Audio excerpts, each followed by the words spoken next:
Hello students, मैं doctor Anupreeta Mishra. आप Anupreeta Mishra electrical engineering के चैनल पर इलेक्ट्रिकल मशीन्स में 3 फेज इंडक्शन मोटर का स्पीड कंट्रोल समझ रहे हैं।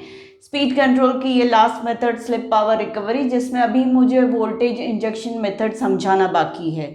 ये भी स्लिप पावर रिकवरी का एक मेथड है जो कि सबसे इफ़िशिएंट है, पर वो आगे समझाऊंगी। आज तो मैं आपको कास्केडेड इंडक्शन मोटर वाला जो मेथड मैंने बताया था स्पीड कंट्रोल का, उसमें एक्चुअली स्पीड कैसे वैरी होती वो मुझे बताना है। पर उसके लिए मुझे दोनों इंडक्शन मोटर्स शाफ्ट पर कितनी मैकेनिकल पावर प्रोवाइड कर रहे हैं और उसकी वजह से स्पीड कितनी डेवलप हो रही, वो तो मैं स्पीड का एक्सप्रेशन लास्ट वीडियो में बता चुकी हूँ। यहाँ मैं बात कर रही हूँ दोनों इंडक्शन मोटर शाफ्ट को कितनी मैकेनिकल पावर प्रोवाइड कर रहे हैं। तो और उसके साथ साथ आगे मैं बात करूंगी कि कैसे स्पीड कंट्रोल अचीव होता है कास्केडिंग ऑफ इंडक्शन मोटर से। तो चलिए समझ लेते हैं। अब यहाँ पर इलेक्ट्रिकल पावर जो मेन इंडक्शन मोटर सप्लाई से ले रही है वो पावर पी मैं मानकर चल रही हूँ। पी इलेक्ट्रिकल पावर स्टेटर के through main induction motor supply से ले रही है। और अगर मैं स्टेटर के लॉसेस को निग्लिजिबल मान लूँ तो यही पावर मेरी एयर गैप पावर भी हो जाएगी। तो air gap power is equal to जो स्टेटर से रोटर पर जाती है वो एयर गैप पावर होती है। एयर गैप को क्रॉस करते हुए फिर रोटर पर आकर दो टाइप की पावर्स में ये डाइवर्ट हो जाती। एक होती है मैकेनिकल पावर डेवलप और दूसरी होती है स्लिप पावर, जो कि रोटर के अक्रॉस अभी तक हम समझ रहे थे, पहले हम समझ रहे थे कि वो लॉस लूज कर दी जाती वो वाली पावर।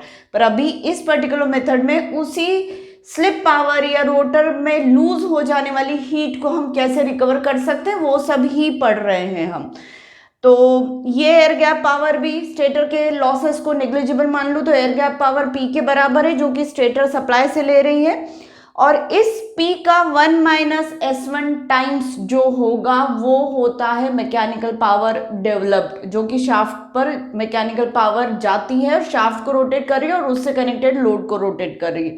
पर हाँ, S1 जो स्लिप है वो फर्स्ट इंडक्शन मोटर या मेन इंडक्शन मोटर की स्लिप है।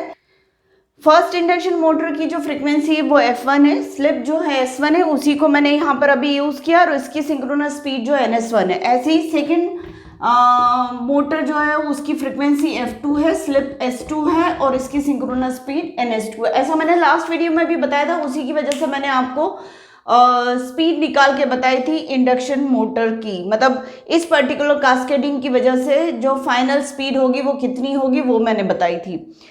अब यहाँ पर मैकेनिकल पावर मेन मोटर की 1-S1 इंटू पी होगी, जो कि शाफ्ट को मिल रही है। और S1 के मैग्नीट्यूड को P2/P1 प्लस P2 अगर हम सब्सटीट्यूट करते, जो लास्ट वीडियो में ये डिराइव कर चुकी हूँ, तो इसका एक्सप्रेशन S1 में ये सब्सटीट्यूट करने पर P1/P1 plus P2 into P. पर कब का है ये? जब आपके मतलब दोनों इंडक्शन मोटर के टॉर्क यूनिडायरेक्शनल मतलब सेम डायरेक्शन के, अगर दोनों टॉर्क अपोजिट डायरेक्शन में डेवलप होते हैं तो यहाँ पे सब्ट्रैक्शन ऑफ पोल्स मिलता है। और ये P1 P2 क्या है? नंबर ऑफ पोल्स है बेटा। यहाँ पे मुझे ये भी लिख देना चाहिए, number of poles first induction motor में P1 है और सेकेंड इंडक्शन मोटर में नंबर ऑफ पोल्स P2 है। अब अगर टॉर्क यूनिडायरेक्शनल है इसलिए P1 प्लस P2 मिल रहा है।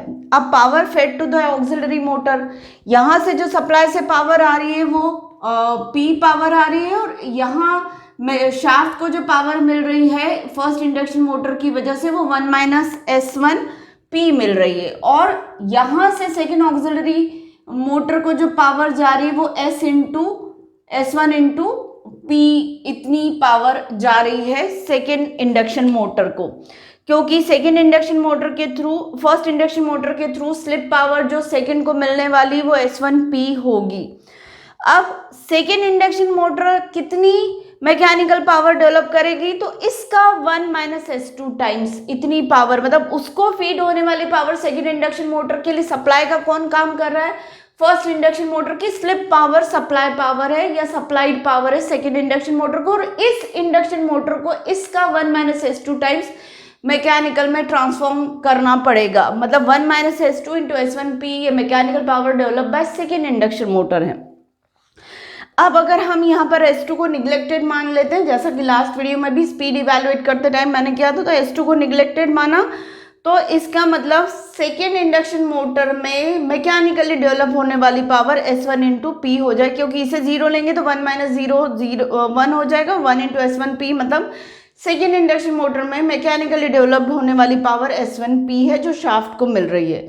वापस से S1 की जगह हम यही रख दे रहे हैं, तो P2 upon P1 plus P2 into P। ये P जो है ये सप्लाइड पावर है through main supply to first induction motor, और P1 और P2 नंबर ऑफ पोल्स है बेटा। तो इस तरीके से हुआ। अब मेरे पास फर्स्ट इंडक्शन मोटर की डेवलप मैकेनिकल पावर को PM1 बोल दूं, और सेकंड इंडक्शन मोटर की डेवलप मैकेनिकल पावर को अगर मैं PM2 बोल दूं, तो इन दोनों पावर्स का जो रेशियो होगा वो ये अपॉन ये होगा, मतलब अल्टीमेटली P1 अपॉन P2 आएगा, P main upon P auxiliary. इसको P मेन बोल दे रही हूं मैं, और ये P ऑक्सिलरी है बेटा। तो P main upon P auxiliary जो आएगा वो P1 अपॉन P2 आ जाएगा। मतलब जो मैकेनिकल पावर डेवलप हो रही है दोनों इंडक्शन मोटर्स में वो प्रोपोर्शनल टू द पोल्स होती है, उसके नंबर ऑफ पोल्स। अब हमें समझना है कि ये जो कास्केडिंग वाली अरेंजमेंट है दो इंडक्शन मोटर्स की, इसके थ्रू स्पीड कंट्रोल कैसे अचीव किया जा सकता है। तो एक एग्जांपल लेकर चल रही हूँ मैं कि सपोज मेन इंडक्शन मोटर में नंबर ऑफ पोल्स 6 है और सेकेंड ऑक्सिलरी इंडक्शन मोटर में 4 नंबर ऑफ पोल्स है। तो ये अरेंजमेंट क्यूमुलेटिव कास्केडिंग पैटर्न में अगर कनेक्ट होती, मतलब दोनों के टॉर्क्स यूनिडायरेक्शनल होंगे, तो ये मोटर ऐसे बिहेव करेगी जैसे कि 6 + 4 10 पोल्स की ये इंडक्शन मोटर है, ऐसे एज इफ कि ये 10 पोल की एक इंडक्शन मोटर है। अगर मैं डिफरेंशियल कास्केडिंग करूं, मतलब दोनों के टॉर्क्स अपोजिट डायरेक्शन में डेवलप करवाने वाला रखूं, तो 6 - 4 मतलब 2, तो ये पूरी अरेंजमेंट ऐसे बिहेव करेगी जैसे कि 2 पोल की इंडक्शन मोटर है। अगर मैं ऑक्सिलरी इंडक्शन मोटर को सप्लाई ना करूं इसकी स्लिप पावर, तो एक ही इंडक्शन मोटर है तो जो शाफ्ट है उसको एक ही इंडक्शन मोटर मैकेनिकल पावर देगी, और वो कौन सी होगी, 6 पोल की इंडक्शन मोटर।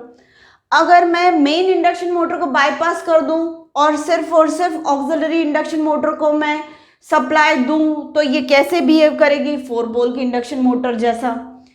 तो इसका मतलब मुझे 4 टाइप की स्पीड्स यहाँ पर मिल सकती हैं।